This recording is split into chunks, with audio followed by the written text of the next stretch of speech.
ఇవాళ నుంచి ఆగస్టు 3 వరకు ఏజెన్సీలో మావోయిస్టులు అమరవీరుల సంస్మరణ వారోత్సవాలు నిర్వహించనున్నారు. ఈ నేపథ్యంలో ములుగు భూపాల్పల్లి జిల్లాల ఏజెన్సీలో పోలీసులు హై అలర్ట్ అయ్యి విస్తృత తనిఖీలు చేస్తున్నారు. మావోలు ఎలాంటి దుశ్చర్యలకు పాల్పడకుండా గొత్తికోయ గూడాలపై ప్రత్యేక దృష్టి సాధించారు. వారి స్థితిగతులను అడిగి తెలుసుకుంటూ చట్ట వ్యతిరేక పనులకు పాల్పడే వ్యక్తులకు సహకరించొద్దని కౌన్సిలింగ్ ఇస్తున్నారు.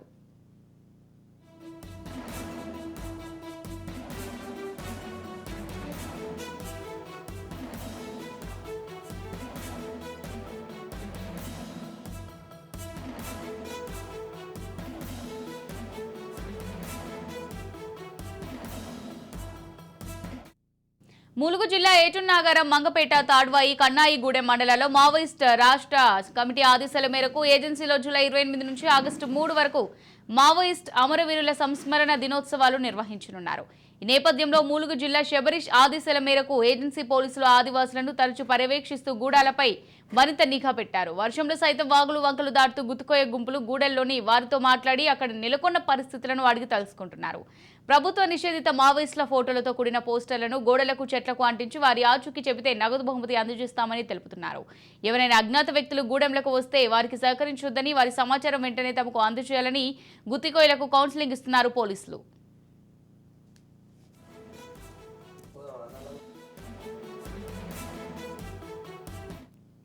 రైట్ గా ఇదే అంశానికి సంబంధించి మరింత సమాచారం మా ప్రతినిధి సతీష్ అందిస్తారు. సతీష్, చెప్పండి. అమూల్య, ఏజెన్సీ ప్రాంతాల్లో పోలీసులు తనిఖీలు ముమ్మరం చేశారు. ఇటు మావోయిస్టు వారోత్సవాల నేపథ్యంలో నేటి నుంచి వెళ్ళి ఆగస్టు 3 వరకు జరగనున్నటువంటి మావోయిస్టు వారోత్సవాల నేపథ్యంలో ఇక్కడ పెద్ద ఎత్తున తనిఖీలు అయితే నిర్వహిస్తున్నారు. అటు ఏజెన్సీ ప్రాంతాల్లోని అటు జయశంకర్ భూపాలపల్లి జిల్లా, ములుగు జిల్లాలోని ఏజెన్సీ ప్రాంతాల్లో ముమ్మరంగా తనిఖీలు నిర్వహిస్తున్నారు. వాహనాల తనిఖీలు నిర్వహిస్తున్నారు.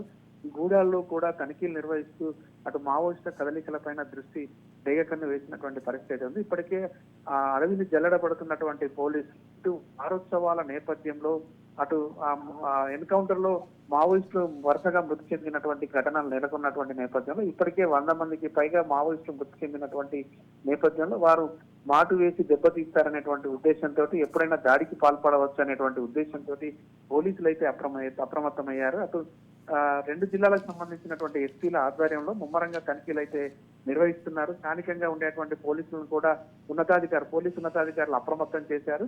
గూడాల్లో ఉండేటువంటి ప్రజలతోటి ఎప్పటికప్పుడు మాట్లాడుతూ ఎవరైతే అనుమానాస్పదంగా కనబడినటువంటి వ్యక్తులకు సహకరించవద్దు, ఎవరైనా అనుమానాస్పదంగా కనుక కనబడినట్లయితే వాళ్ళ సమాచారం పోలీసులకు ఇవ్వాలంటూ కూడా కోరినటువంటి పరిస్థితి అయితే ఉంది. మొత్తానికి ఏజెన్సీ ప్రాంతాల్లో అటు పోలీసులు ఇటు మావోయిస్టుల వారోత్సవాల నేపథ్యంలో ప్రజల లోపల కూడా కొంత భయాందోళనకరమైనటువంటి పరిస్థితి నెలకొంది. ఎప్పటికప్పుడు పోలీసులు రావడం, మావోయిస్టుల ఆచూకీ చెప్పాలని కోరడంతో పాటుగా ఇటు మావోయిస్టులు ఎప్పుడు ఏం చేస్తారు అనేటువంటి భయాందోళనలో మాత్రం ప్రజలు ఉన్నటువంటి పరిస్థితి ఉంది.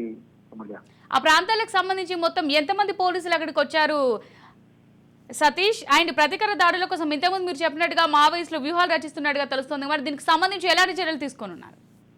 2 జిల్లాలకు సంబంధించినటువంటి ఎస్పీలు ఉన్నతాధికారులతో సమీక్షలు నిర్వహిస్తూ ఎప్పటికప్పుడు అప్రమత్తంగా ఉండి తనిఖీలు నిర్వహించేందుకోసం కూడా ప్రయత్నాలు సాగిస్తున్నటువంటి పరిస్థితి అయితే కనబడుతుంది. మొత్తానికి పోలీసులు పూర్తి స్థాయిలో ప్రతి గూడాల్లో కూడా సంచరిస్తూ వారికి సంబంధించి పోస్టర్లను రిలీజ్ చేసి ఎవరైతే టార్గెట్ గా ఉన్నారో వాళ్ళందరి యొక్క ఆచూకీ కనుక తెలిసినట్లయితే తగిన బహుమతి కూడా ఇస్తామంటూ పోలీసులు ప్రకటించినటువంటి పరిస్థితి నెలకొంది. ఇటు పోలీసులు ఎప్పటికప్పుడు గూడాల్లో తిరుగుతూ ప్రజలకు కౌన్సిలింగ్ నిర్వహిస్తూ ఎవరైనా అనుమానాస్పదంగా కనబడ్డా లేకుంటే వారి కదలికల్లో అనుమానాలున్నా కూడా సమాచారం ఇవ్వాలంటూ కూడా కోరుకున్నటువంటి పరిస్థితి నెలకొంది. మొత్తానికి ఎక్కడికెక్కడ సరిహద్దు ప్రాంతాల్లో రాష్ట్ర సరిహద్దు ప్రాంతాల్లో కూడా తనిఖీలు నిర్వహిస్తూ అనుమానాస్పదంగా కనపడినటువంటి వ్యక్తులను విచారిస్తున్నటువంటి పరిస్థితి, వాహనాలకు తనిఖీ ముమ్మరంగా సాగిస్తున్నటువంటి పరిస్థితి నెలకొంది. అమూల్య, రైట్, థ్యాంక్ యూ సతీష్.